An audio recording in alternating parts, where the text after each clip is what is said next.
All right, for this DLD lesson, we are going to look at Swift's A Modest Proposal together, and I am reading this for the first time in a while, so I may be a little rusty as we work through this, but it's very good, and it is one of the kind of must-reads of high school English. You will hear college professors allude to or speak about a modest proposal. You may have even encountered it before in one of your honors classes. So we're going to look through this together. We're only going to read part of it. I will stop. This one's kind of numbered by lines. I will stop at line 115 just so that we can kind of keep track of the passage and the questions. I'm going to split screen this. So here are the questions. Just a reminder, you should have downloaded this Google Doc last time. It was linked into the Play-Doh reading. So if you need to go back onto Canvas, it is under the Play-Doh part. You can get this document. And you should have already done Play-Doh, hopefully. There is the link here to this over here. And so have that open. I'm going to read through this and really walk through it with you. If we were in the classroom, I maybe would make you do a little bit more of this on your own, but because we're not in the classroom and this can be a tricky read for some, we're going to kind of walk through it more so together. All right, so looking at A Modest Proposal, this was put out as a pamphlet when it came out in Ireland, and it was distributed, and millions of these things were handed out to people. And at the time, it is a satire, and he meant it as a piece of satire, but some people mistakenly read it for truth, and so that kind of was funny, comical. You'll see why here in a little bit, but it was meant to show people how ridiculous their treatment of impoverished citizens was. Ireland was extremely poor. The wealth was very concentrated, and there really wasn't anyone looking for a solution. And so this is him kind of showing how they basically have dehumanized the poor.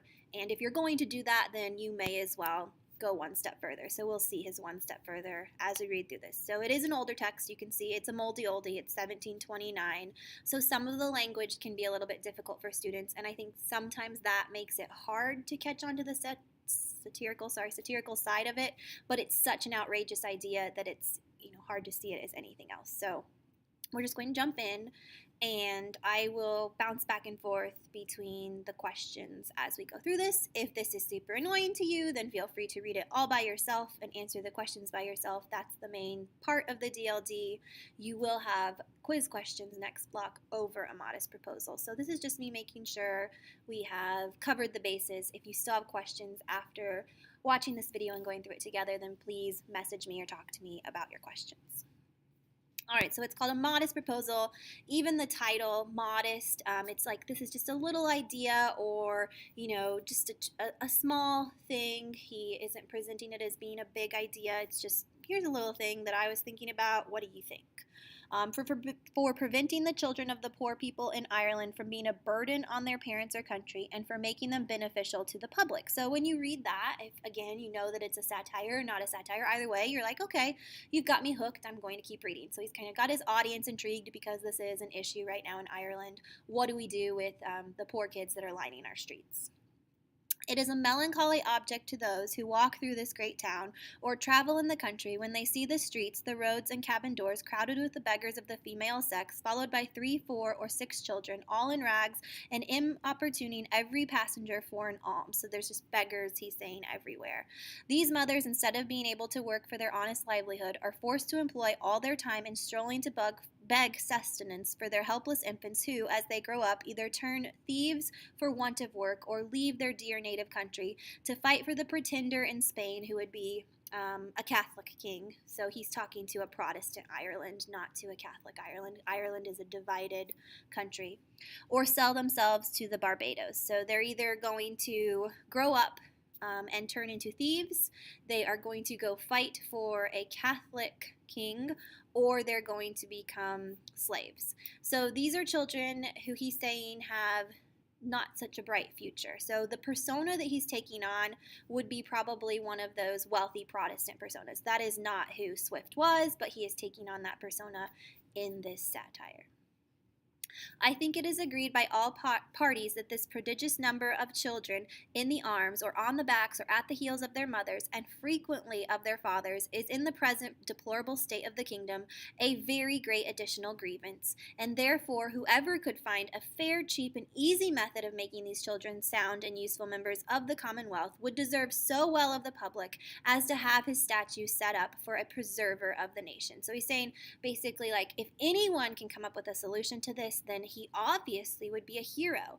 And so he is, again, kind of setting up this idea that someone needs to save Ireland, and whatever that idea is, it would certainly be a good one, especially if it's fair, cheap, and easy. So these would be things that if you were, again, a wealthy or better off than poor Protestant Irishman, you would be like, okay, let's see what this guy has to say.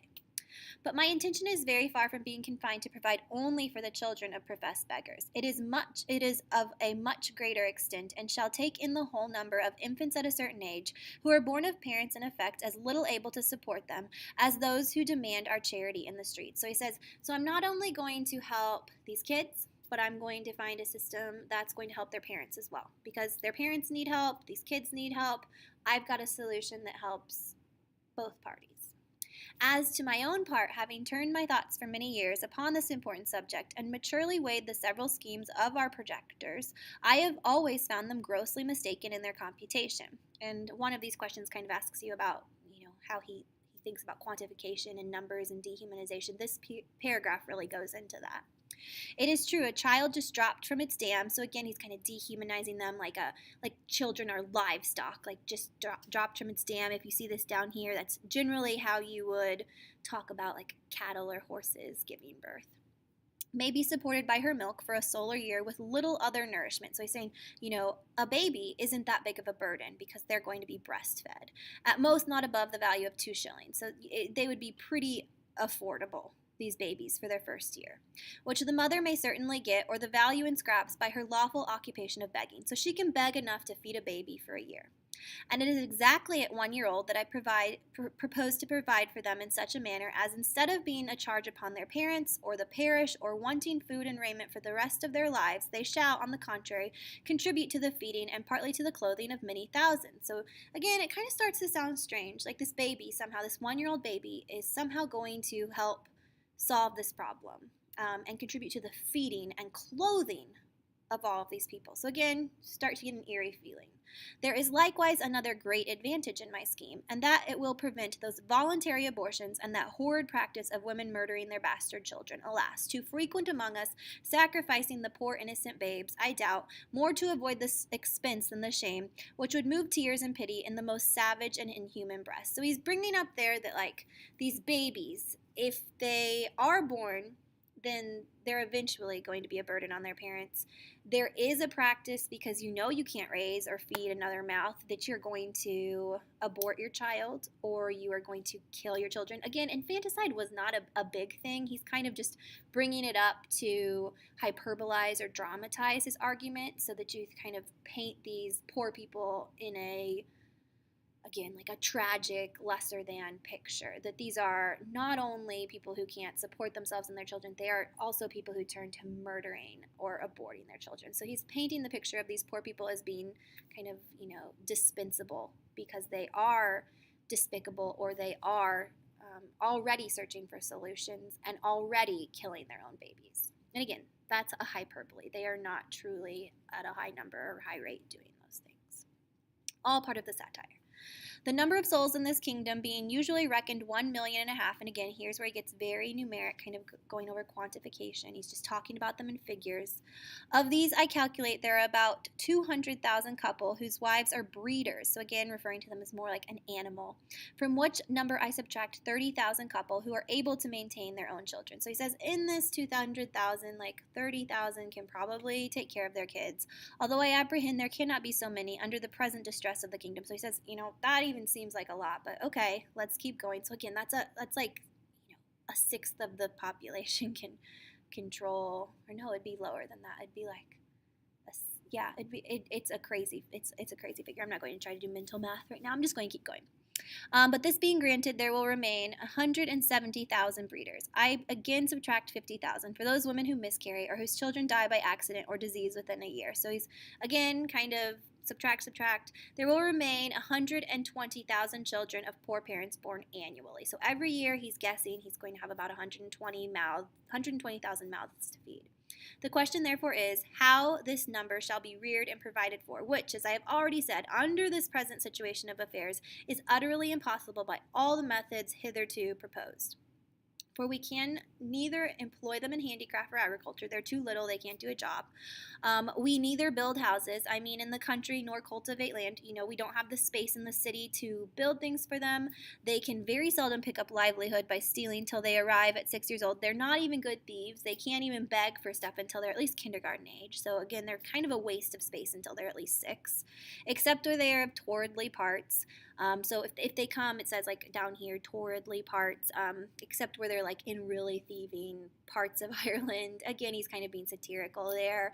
He's saying like if they happen to come from a thieving village, then they'll probably be a thief before kindergarten age. But for the most part, they're in places that don't steal. Although I confess they learn the rudiments much early, during which time they can, however, be properly looked upon only as probationers. So he's saying even in these towardly parts, when these kids learn to do bad stuff a little bit earlier, they're still not very useful. So what are we going to do with these children who just take from us and they don't really give us anything? As I have been informed by a principal gentleman in the country of Cavan, who protested to me that he never knew above 1 or 2 instances under the age of 6, even in the parts of the kingdom so renowned for the quickest proficiency in that art. So he says, for the most part, though, these kids give nothing to their parents until they're at least 6. They can't steal, they can't work, they can't do anything. So what do you do with them from age 1 to age 6 when you have to support them? They're basically just a drain. And again, this is all satirical. This is building up a ridiculous argument, which we're about to get to. I am assured by our merchants that a boy and a girl before 12 years old is no saleable commodity. So you can't even sell them to be a good slave. And even when they come to this age, they will not yield above 3 pounds or 3 pounds and a half a crown at most on the exchange, which cannot turn to account either to the parents or the kingdom the charge of nutriments and rags that have been given at least 4 times that value. So he says it takes at least, 12 pounds to raise a kid. So even if you sell him off to slavery, you're not going to get your investment back in that kid. He's only worth like 3 pounds as a slave. Again, this is a ridiculous way to argue about a human being. So this persona is being ridiculous. And he wants the Protestant Irishmen to feel how ridiculous they are, because this is how they talk about people. And here's where we get to the best part. And I love how he phrases this, and I love how he offsets it all by itself. I shall now therefore humbly, like just meekly, propose my own thoughts, which I hope will not be liable to the least objection, which everyone should object to this. But he's saying, I hope that this won't ruffle any feathers. That is him basically saying the exact opposite. Lots of irony here. Of course, people are going to say this is crazy. And you'll see that as we read through it. I have been assured, and I love that he picks on an American, like just to kind of put us down in the gutter. I have been assured by a very knowing American of my acquaintance in London that a young, healthy child, well nursed, is, at a year old, here's where we get to it, a most delicious and nourishing, wholesome food, whether stewed, roasted, baked, or boiled, and I make no doubt that it will equally serve in a fricassee or a ragout. Well, so he's basically now gotten to the big part of his argument. He alluded to it earlier, kind of saying that they would be able to feed and clothe the nation. Now he has literally put in here that they are a delicacy, these babies. I do therefore humbly, again, repetition, just trying to like oversell it. I do therefore humbly offer it to public consideration that of the 120,000 children already computed, 20,000 may be reserved for breed. So he says, let's hold back some. We need some breeders. Whereof 1/4 part to be males, which is more than we allow to sheep. So he says, normally, we let, one male sheep impregnate quite a few female sheep. But we're going to go ahead and reserve a few more males than we do with our livestock. Black, cattle, or swine, and my reason is that these children are seldom the fruits of marriage, a circumstance not much regarded by our savages. Therefore, 1 male will be sufficient to serve 4 females. Again, dehumanization. Also trying to say that like these people are not in marriages that are having all of these children. And again, that's a hyperbole. That the remaining 100,000 may, at a year old, be offered in the sale to the persons of quality and fortune through the kingdom, always advising the mother to let them suck plentifully in the last month, so as to render them plump and fat for a good table. A child will make 2 dishes at an entertainment for friends, and when the family dines alone, the fore or hind quarter will make a reasonable dish, and seasoned with a little pepper or salt will be a very good boiled on the 4th day, especially in the winter. And again, this is a baby he is talking about. There is again quantification and dehumanization. Obviously, it's disgusting. And again, he kind of says, as he anticipates before revealing, he says, like, I doubt you'll have, any objection to this. I doubt it. It's a pretty good idea. I think anyone who can come up with a solution is a hero. He alluded to that earlier. I have reckoned upon a medium that a child just born will weigh 12 pounds, which is a huge baby, but anyway, and in a solar year, if tolerably nursed, increases to 20 pounds. I have a 1-year-old right now. He's 20 pounds. So again, 28 pounds, sorry. My son is 20 pounds, so he wouldn't even be a very good baby to eat, I guess. Very disgusting. I grant this food will be somewhat dear, and therefore very proper for landlords, who, as they have already devoured most of the parents, and that is kind of a double entendre, or like a double word meaning there, like devoured as in they didn't literally eat them, they have just eaten them up by, wasting them and not giving them jobs and so that's kind of a jab at them. Devoured most of the parents seem to have the best title to the children, so they would be a delicacy, and rich people would get to eat the babies. Infant's flesh will be in season throughout the year, but most plentiful in March, and a little before and after, for we are told by a grave author, an eminent French physician, that the fish being a prolific diet, there are more children born in Roman Catholic countries about 9 months after Lent. The markets will be more glutted than usual because the number of popish infants. And again, this is kind of another dig on Catholics, kind of pope infants. So again, Catholics are, celebrating during Lent. The Pope, these babies born, they're typically the ones that are in poverty too, is at least 3 to 1 in the kingdom, and therefore it will have one other collateral advantage by lessening the number of papists among us. So again, just to kind of make this even more outrageous, he says this is also a good idea because we don't like the Catholics anyway, so we may as well go ahead and eat them and get rid of them that way. So these Catholics who have far too many children to handle, we can go ahead and buy and eat their babies.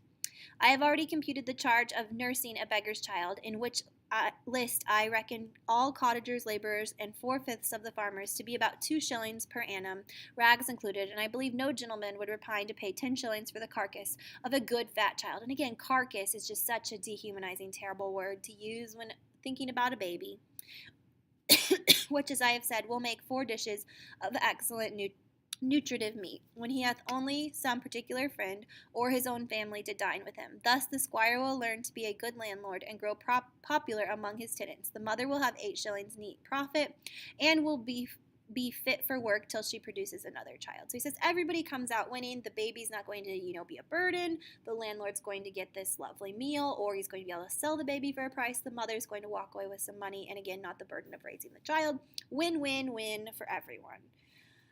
And again, it's so ridiculous. Those who are more thrifty, as I must confess the times require, may flee the carcass, or flay is kind of how we would say it today, the skin of which, artificially dressed, will make admirable gloves for ladies and summer boots for the fine gentlemen. So he says, those of you who are wise, kind of like maybe a hunter with a deer, you're going to use the pelt or the skin of the baby. So you won't just eat the delicious meat, you will also wear your baby around. Makes great gloves.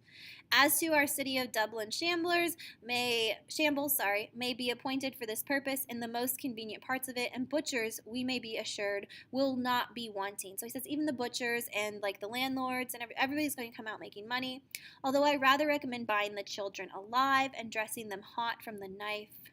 Again, this is one of my least favorite parts of this just horrible thing, because you get this visual of like cooking a child alive. So don't butcher the baby. Go ahead and roast the baby like on a spit. Terrible.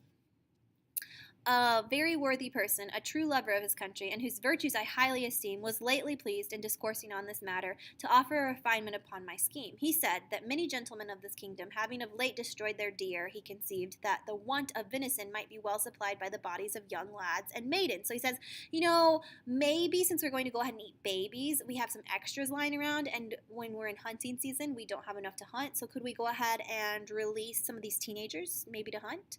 Not exceeding 14 years of age, nor under 12, so great a number of both sexes in every country being now ready to starve for want of work and service, and these to be disposed of by their parents if alive, or otherwise by their nearest relations, but with due deference to so excellent a friend and so deserving a patriot. So he's like, okay, so this kind friend of mine, like, he wants to hunt these kids, and I admire his patriotism to wanting to help his country, because obviously they'd pay the parents to hunt their teenagers. And this part, he says, I cannot be altogether in his sentiments. And he doesn't disagree for why we'd think he would. So it's like it's not because he thinks it's gone too far. Listen to why he thinks it's not a good idea. For as to the males, my American acquaintance assured me from frequent experience that their flesh was generally tough and lean, like that of our schoolboys, by continual exercise, and their taste disagreeable, and to fatten them would not answer the charge. So he says they're skinny and they taste bad because they're so skinny. They're not fat like a baby, and to feed them would cost too much. Then as to the females, it would, I think, with humble submission, be a loss to the public, because they would soon become breeders themselves. And he says we can't afford to be out there shooting our girls up because they can be breeders, they can be useful. And besides, it is not improbable that some scrupulous people might be apt to censure such a practice, although indeed very unjustly, as a little bordering upon cruelty. So he says some people, it's one thing to eat a baby, but to kill someone who's lived all these years and is really aware that he's being hunted, that is cruel. And again, I like that. As bordering a little upon. That is an understatement. A little upon cruelty, it's definitely cruel. Which I confess hath always been with me the strongest objection against any project, how well soever intended. So he says, I would never be cruel, which is so ironic because this is so cruel. And then that is all that we're going to look at for this excerpt. You can go on and keep reading, but that is where we'll end the excerpt. Let me just look back here. Identify a counter argument. So again, the counter arguments that he kind of anticipates are kind of why you wouldn't want to do it, how he anticipates those, and that's going to be mostly in the fact that he goes over all of the good reasons for doing this. He says, these are people who are doing bad things, or these, they're going to do bad things anyway, or they can't afford the children anyway. They taste really good. The mother's going to be okay. So he kind of anticipates those things. So you could go over any number of those that you might want to look through. Indicate the speaker's motivational appeals. So he is going to really speak to how this is going to save money, how this is going to improve the livelihood of people, and how by serving in this role, the babies, the mothers, the men who become studs to the mothers, how they are the truest patriots because they're giving back to their country. And the reason that he uses this is, again, to make it seem ridiculous. And this is why people make really flippant comments like, we should just do away with all of these people. They'll make terrible comments, I'm sure, in Swift's time, I wish we could just eradicate this group of people. People say terrible things like that. And he just wants them to see, this is what you're saying, and this is a ridiculous way to go about it, but basically this would get rid of people. And if this is ridiculous, any way of getting rid of a group of people is a ridiculous thing. So let's try to find something positive, or a positive way to help them, rather than just talking about pushing them out or doing something to get them to go away. They're here, let's help. Explain the irony of the proposal's title. I alluded to that a bit when we started this. A modest proposal. This is not a modest proposal. This is a big, awful, hairy, terrible idea that he never means to be put into action. I think you can see how this would blow people's minds if they read this with any truth. He did get in trouble because they did think that it was true, and he said, no, this is just satirical. This is so that you can see that the way you speak about these people is ridiculous. They are people first and always. They are not a number. They are not a burden. They are real, living, breathing people, so let's treat them as such. All right, if you have any questions, let me know. Again, you're welcome to finish reading it, but all that you will be tested on is through line 115. Make sure that you answer these questions and submit it on Canvas, and you should have done your Color of Water journal number 3 as well. The password for that is also on the DLD assignment page.